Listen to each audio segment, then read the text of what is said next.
or the hyperopes, those who are long-sighted, they can see things that are far, yes. But when it comes to reading things that are close to them or doing near work, they have difficulties. They may have pain in the eyes, headaches.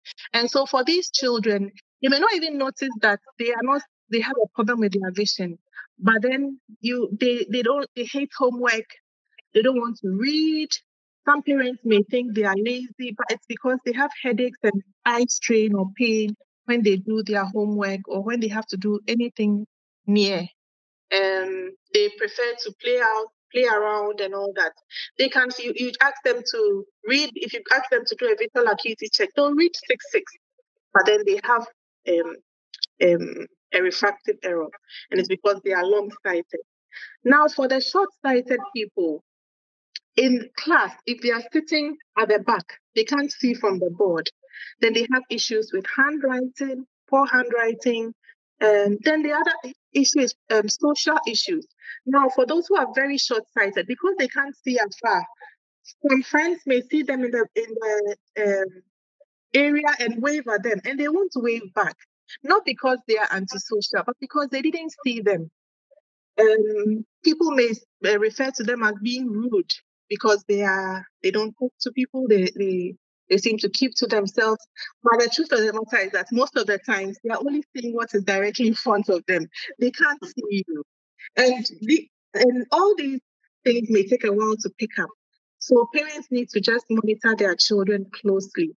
If your child is not performing very well in school, if they have very bad handwriting, let me tell you a personal experience I had. So my son would bring his homework, and I realized the handwriting was really bad.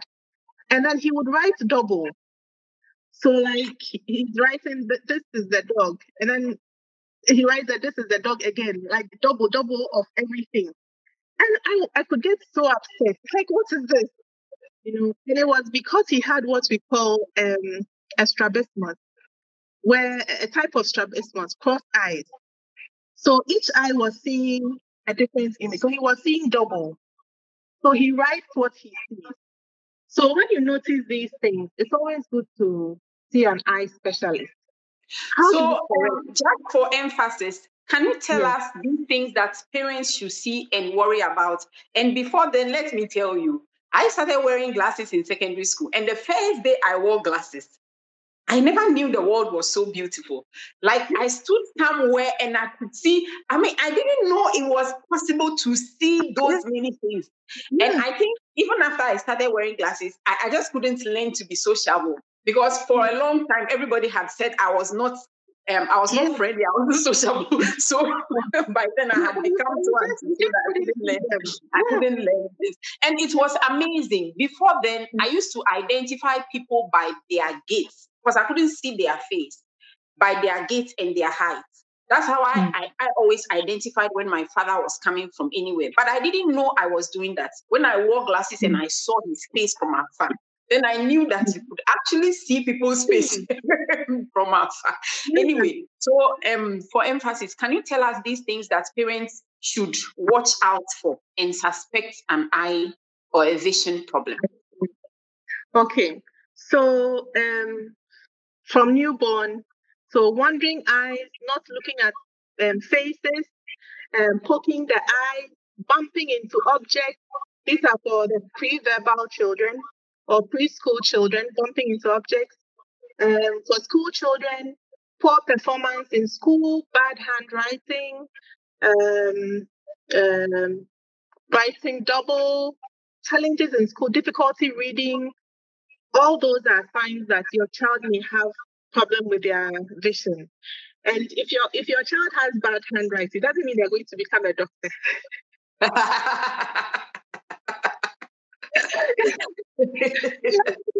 It may be a sign that they're not seeing well. So, and when teachers complain, I think that we should take the complaints of teachers seriously because they are with them most of the time. Okay. And for these refractive errors, they are corrected in children mostly by glasses.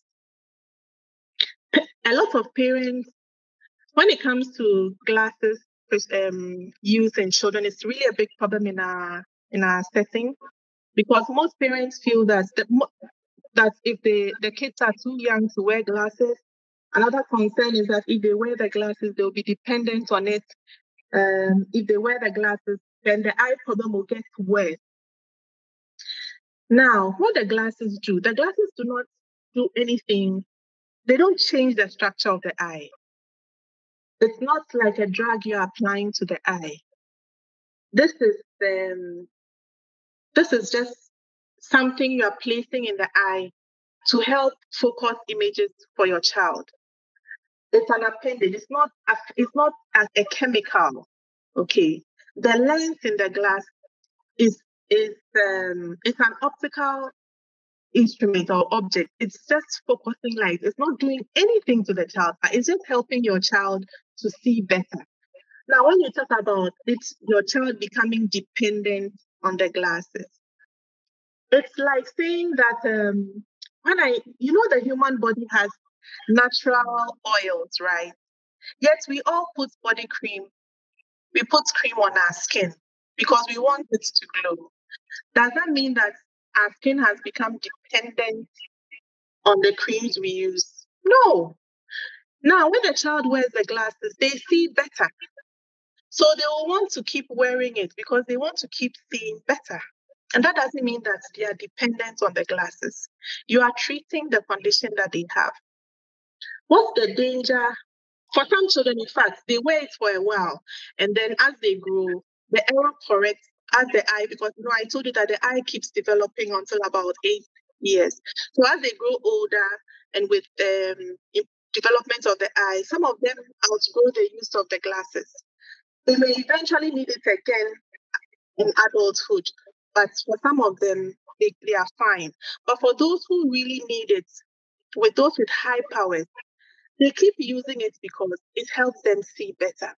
What are the dangers of not wearing glasses for a child who needs glasses? They may develop what we call amblyopia or lazy eye. Now, lazy eye means that the brain, the communication between the eye and the brain is lost because that eye doesn't send clear images to the brain. So after a while, the brain decides not to interact or communicate with the eye. So even after you have corrected whatever was causing the poor vision, because the brain has kind of shut off communication with the eye, the eye doesn't see when you correct with the device. So let's say the child has a refractive error, it's a hyperope, and you didn't correct it. The child is now 10 years. And now you've come to the ophthalmologist, they prescribe the glasses because there's amblyopia. Even when you give the glasses to correct the refractive error, the vision doesn't improve immediately. You will have to, it takes a while for the brain to regain that connection or communication with the eyeball. And especially if it's in one eye, then we have to do what we call patching.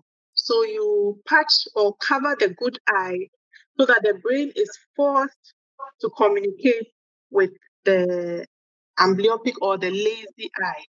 So that's one of the dangers. And in some children, they never recover from the amblyopia because we picked it up so late.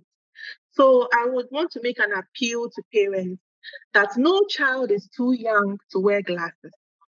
What is the goal? The goal is to see by whatever means. And just as you love to see beautiful things, your baby will also want to see beautiful things, will want to see the world. So allow them to see. And there's no age limit for glasses. We have babies who have had cataract surgery. 3 months, we give them glasses to wear. There are special glasses made for them, and it helps them see. And as they grow, then the vision improves because, from birth, the critical period of vision is the first 8 years of life.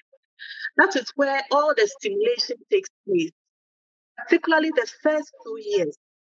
So as visual impulses are getting into the eye, then the eye and brain form more connections, and then the visual development improves. Anything that obstructs this process will cause a lazy eye and make it more difficult to treat or manage in the future. So if the baby has the whole thing sounds so tragic to me that, I mean, somebody needs glasses and we don't give the person glasses, and then the eye sort of won't wake up again, even when you correct it. It sounds so tragic to me.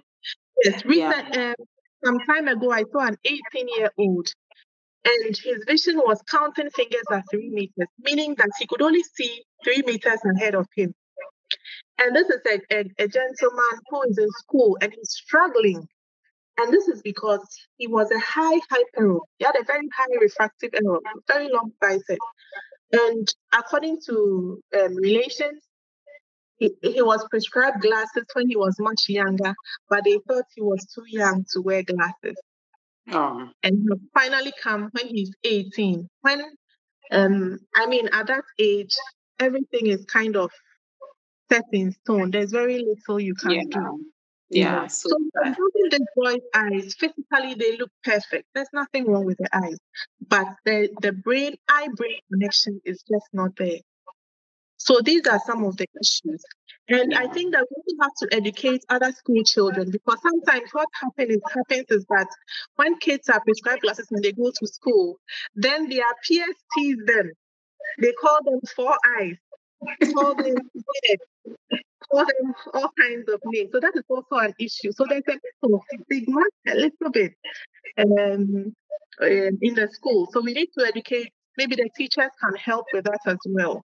And if your child is prescribed glasses, boost their confidence. Tell them they look beautiful. Let them pick their own frame and let them wear it confidently. Let them understand why they are wearing it. Otherwise, they will get the glasses. Even for those who agree to get the glasses, some of the kids take the glasses when they get to school, they take it off and put in their bag. Yeah. So you need to get your kids on board.